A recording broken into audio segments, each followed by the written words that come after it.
Good afternoon everyone, it's Kay here, and I am here today with my little trusted blue book to share some more things for the hashtag DWP 100 Things Challenge, which is organised by Dancers with Pitbulls. Now, I hope the fan in the background isn't too troublesome. It's just that it's so hot here. I've got it on for a bit of comfort basically. Anyway, to carry on with my goodies now, I've got number 67, which is an art journal page, which is why my book is here. 68, which are tissue holders. 69, which is a decorated tag. And number 70 are some handmade little decorated envelopes. Yes, number 70, 30 to go. Says she, full of glee, with a mind full of emptiness. Not really sure what she's going to put together next. She, by the way, is me. However, the first item, number 67, is the journal page. Now, I did join Nina Ribina's prompts and art and prompts group. Sorry, it's not the proper name, on Facebook, and one of the things that we've had to do this time is abstract style page. Well, I'm not really good at this kind of thing, so I've done what I can, and here it is. It's only just been anchored down into my book, and having checked what abstract means, it just means basically that it's a series of colours and shapes and that kind of thing, with no particular format, with no particular aim in mind. So that said, I think I have just about met the requirement. There are stripes, there are circles. I've used a cutout, a die cutout, and painted through it, done some dot painting. I've used, although, oh, you can just about see it, I've used metallic paints. I happen to like that look, and when you see it in different lights it changes considerably, which is another thing that I quite like, I think, as well. So that is the art journal page, which I will then upload to the group. It was way out of my comfort zone, I can't lie about it, but if you don't try these things you never know. Hence the saying on the little page here, be open to whatever comes next. And I think, you know, it's a good philosophy to live by, really. If you shut down immediately and say, oh, I can't do that, then 9 times out of 10 you won't even give it a try, and that is such a waste. So there we are. My little soapbook excerpt is over for today. I shall move that one out of the way, but keep it safe. The next project are tissue holders. Now, I can only apologise to whoever came up with this concept some time ago. It is not new, it is not my idea, but having seen it when I did, and I am going back 2 or 3 years, quite probably 2 years at the very minimal, I came across a tutorial where these tissue holders were very much decorated in a shabby chic style rather than this kind of informal style, but I liked the concept, so I've brought them to you today. If I can find the tutorial for the person, I will, needless to say, pop the link under the video here. It's not a hard thing to put together, but you basically open it up at the top, and inside is a box of tissues, and they can be whatever. That just happens to be a Minium one, the first one that I grabbed, but any packet tissue fits this lovely box and makes it a lovely little gift. You know, we quite often look for little gifts that don't cost the earth but look as though you've thought about them and put them together with someone in mind. And that really is what these were about. As I keep saying, I do like to have things in my stash of made things that I can pop into racks and just give out and use for birthdays and that kind of thing at a whim.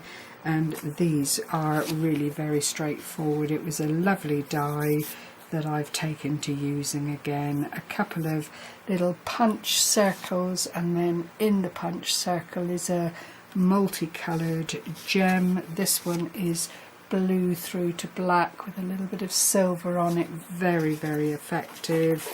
And then the burgundy with a snap of blue and almost black in it, but they are gorgeous. I just love them. The last one I think is blue through to silver, but primarily it is silver. But they are very, very easy to make. I hope some of these will inspire you and, you know, hopefully get you to look into this kind of thing on YouTube. There is such a wealth of talent out on YouTube, and you really can find tutorials for just about anything you'd care to mention. So that's that project covered, number 68. The next thing I did was another of the Fernli design tags, but this actually is one of the smaller ones.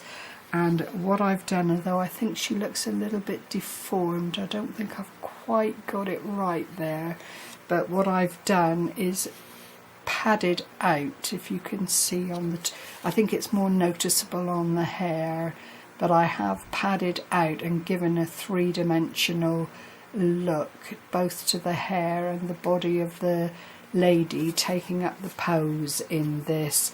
And when you see it up close, it really is quite effective.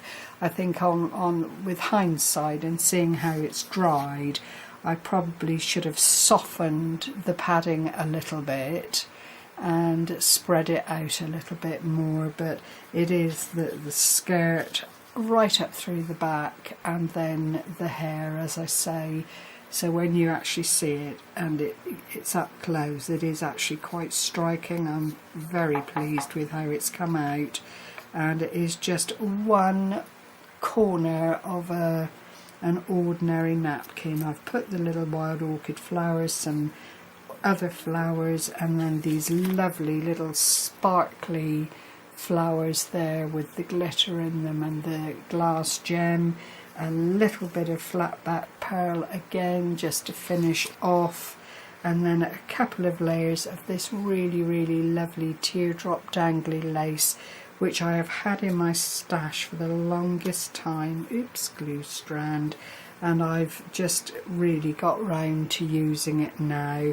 Once I had everything where I wanted it, I did then go over with the Mod Podge just to seal it and give it that little bit of textured stability.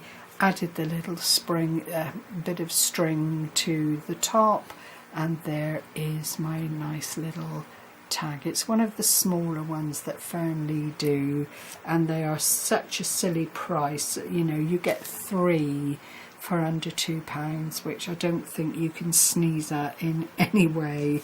So that is that one. And the final thing I've done, number 70, I've made some handmade decorative envelopes that could be used in journals. They can be attached to paper clips. I've left the opening side as the decorative edge with a view to it being used in journals or junk journals, or even a card topper. You could still utilise it. And all I've done basically is taken some copier paper, 6x6, then robbed the dictionary wholesale, ripped up pages, as I'm sure you can see, then distress inked all the way around, added the little bit of pink ribbon and the button. They are absolutely plain inside and clearly ultimately usable, so you would be able to put little bits and pieces inside them. Added another of the flowers, and I've made 6 of those. I just think, you know, when you're doing something like this, it's pointless just making 1 or 2. You have to batch make and then put them away for a rainy day when you know they're going to come in handy for a project or for gifting, or just because you want to check out and make sure that you're not doubling up on anything that you've made previously. But it is always good to have this kind of thing in your collection, especially if you like working on a variety of different projects. There's nothing worse than starting on something that you then have to break off to make components for. So I'm all for this kind of thing. So there you have it. That is number 70 in the 100 Things Challenge.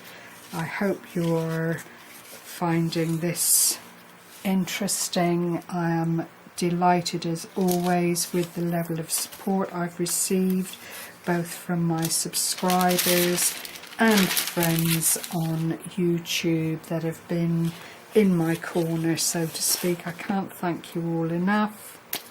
And I'm trying to keep that tag in where it can be seen.